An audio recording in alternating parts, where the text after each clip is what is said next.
luar biasa sekali. Ya, baik. Sebelum memulai pelajaran kita hari ini, kita awali dengan doa. Saya minta satu orang siswa untuk mengangkat kita dalam doa pembuka. Silakan.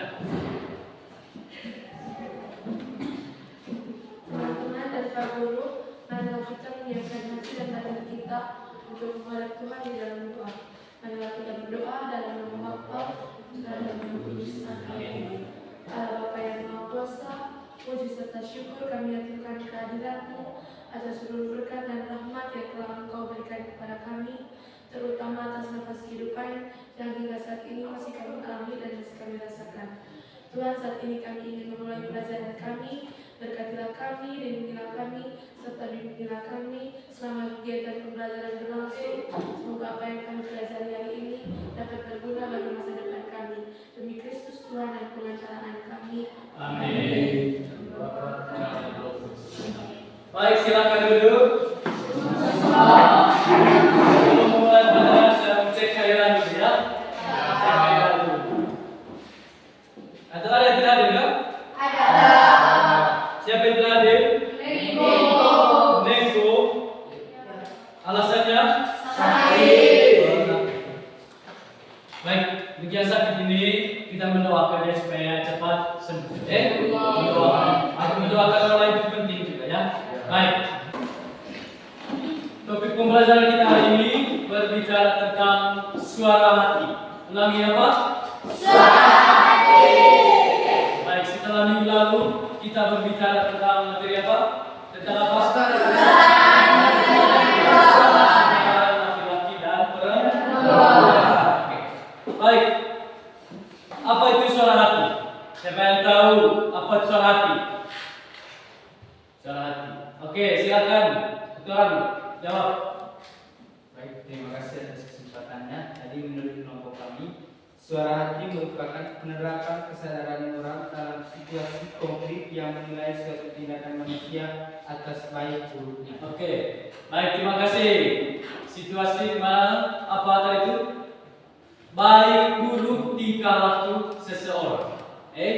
Adapun tujuan pembelajaran kita hari ini, tujuan pembelajaran, ya. Setelah kita mengikuti pembelajaran ini sebentar, adik-adik semua, ya, pada pembelajaran ini yang pertama itu peserta didik mampu memahami arti suara, memahami arti suara. Yang kedua, mensyukuri anugerah suara hati.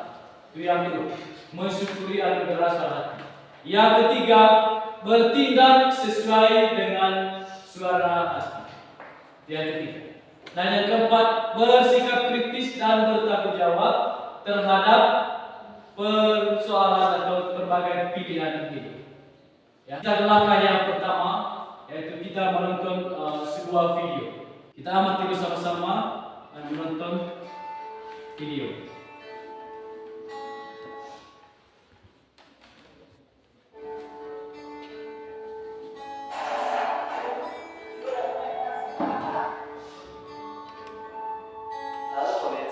Oke, baik. Setelah kita menonton video tadi, mari kita berdiskusi, ya. Sebelum itu, saya akan membagikan LKPD, ya. Ini kelompok 1, ya, silakan.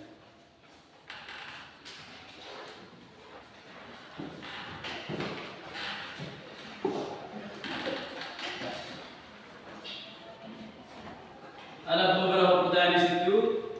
Setelah menonton tayangan tadi, kira-kira bagaimana kesan kalian setelah menonton kisah dalam video tersebut? Lalu yang berikutnya, nilai positif apa yang bisa dipetik dari kisah tersebut? Oke, silakan berdiskusi. Silakan diskusi. Ayo.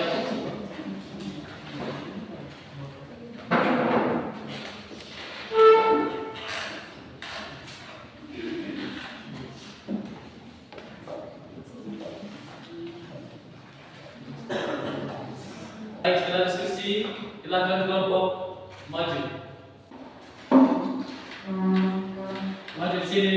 Ayo, berapa orang? 5 orang maju di sini.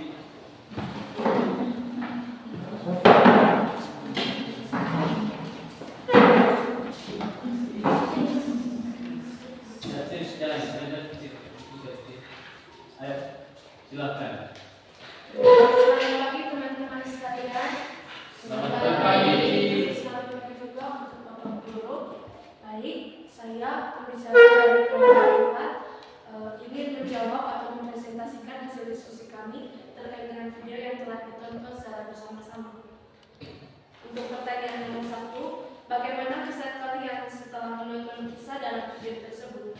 Saya mewakili teman-teman tentunya merasa. Oke, baik. Terima kasih. Tepuk tangan untuk kelompok ini. Oke, baik. Dari peristiwa tadi, dari video tadi itu memberikan suatu contoh baik kita bagaimana kepedulian manusia itu terhadap orang lain.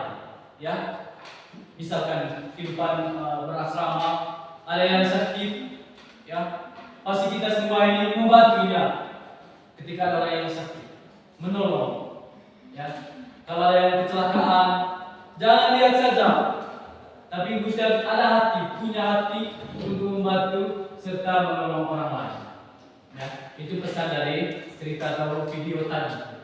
Ya. Baik, kita lanjut ke langkah yang berikut, yaitu membaca kitab suci.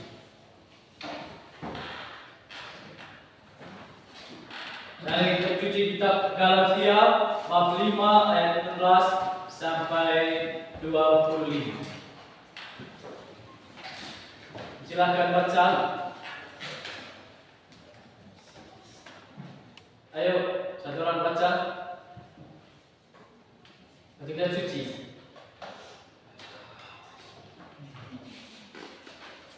Maksudnya, hiduplah oleh Roh, maka kamu tidak akan menuruti keinginan daging. Sebab keinginan daging berlawanan dengan keinginan Roh. Oke, baik. Terima kasih kepada saudara kita yang sudah membaca kitab suci tadi itu. Dari kitab suci itu, mari kita berdiskusi di KPD-nya. Silakan berdiskusi dengan pertanyaan yang KPD itu ya.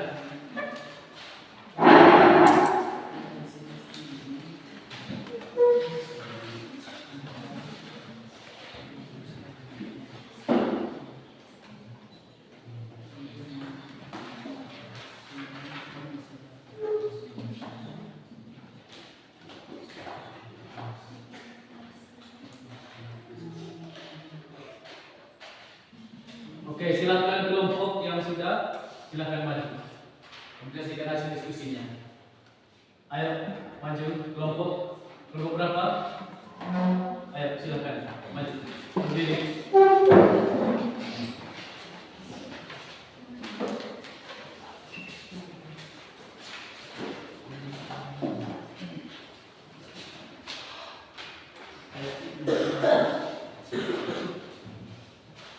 Ada beberapa pertanyaan dulu di situ. Yang pertama itu, mata apa yang dapat kamu dari data yang suci? Silakan. Baik, kami dari kelompok 3 akan menjawab pertanyaan-pertanyaan tersebut. Pertanyaan pertama, menjelaskan pengertian dan makna suara hati menurut kitab suci dan ajaran gereja. Jadi jawabannya, Santo Paulus mengatakan bahwa dalam diri kita ada dua hukum, yaitu hukum Allah dan hukum dosa. Jawaban pertanyaan yang kedua, menjelaskan fungsi suara hati. Jawabannya, fungsi suara hati adalah untuk memimpin manusia untuk berbuat baik dan menghindari berbuat jahat. Pertanyaan yang ketiga. Oke, baik. Mari kita tepuk tangan untuk kelompok ini.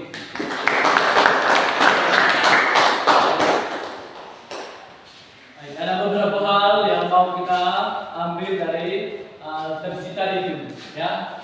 Bahwa kita sebagai remaja ya, harus hidup dalam roh, tidak boleh hidup dalam keinginan daging.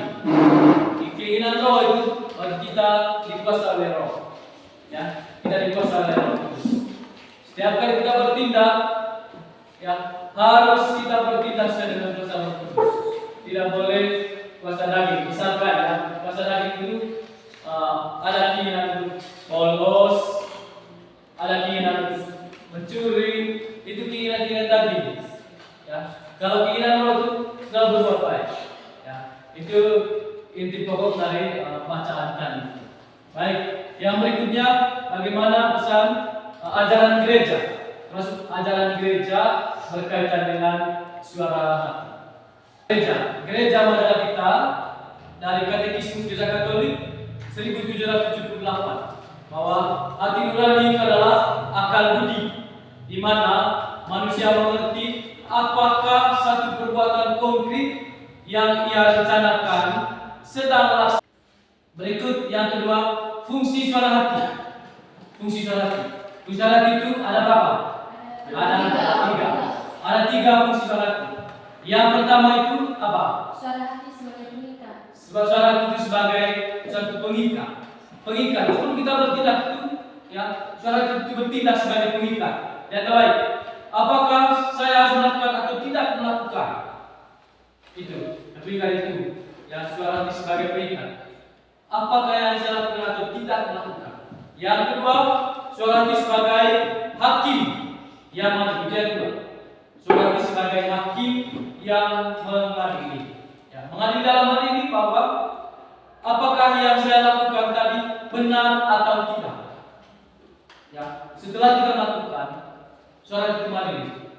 Apakah yang saya lakukan benar atau tidak?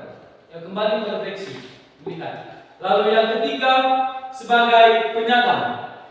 Penyadar. Suara hati itu berfungsi sebagai penyadar.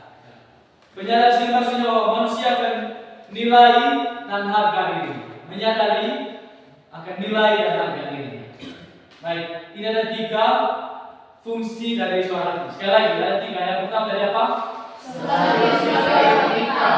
Pengikat. Yang kedua, sebagai hakim. hakim. Dan yang ketiga sebagai Sebagai ya, sebagai penyadar. Itu ada tiga fungsi suara hati.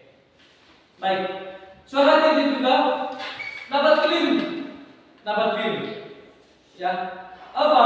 Hal-hal apa saja yang keliru? Yang pertama itu suara hati itu tidak pernah dirasa. Setelah kita mendalami tadi itu, bagaimana cara membina suara hati? Yang keliru tadi bagaimana? Kira-kira bagaimana caranya untuk membina suara hati? Yang pertama itu mengikuti suara hati.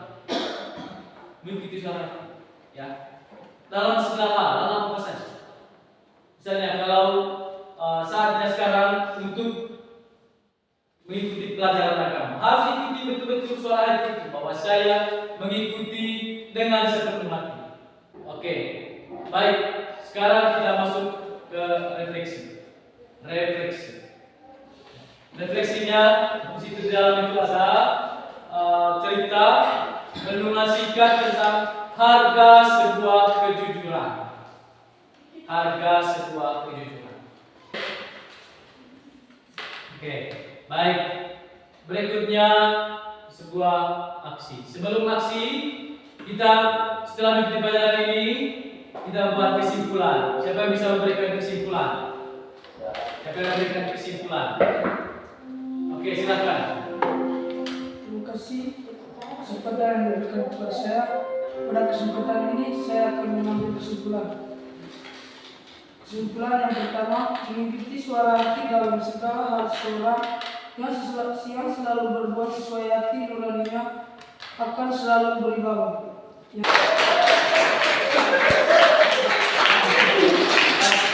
Bahwa itu kesimpulan dari pelajaran kita hari ini, bahwa kita harus selalu mengikuti suara hati kita, cara kerja suara hati kita ke hal-hal yang baik, ya, ke hal yang baik.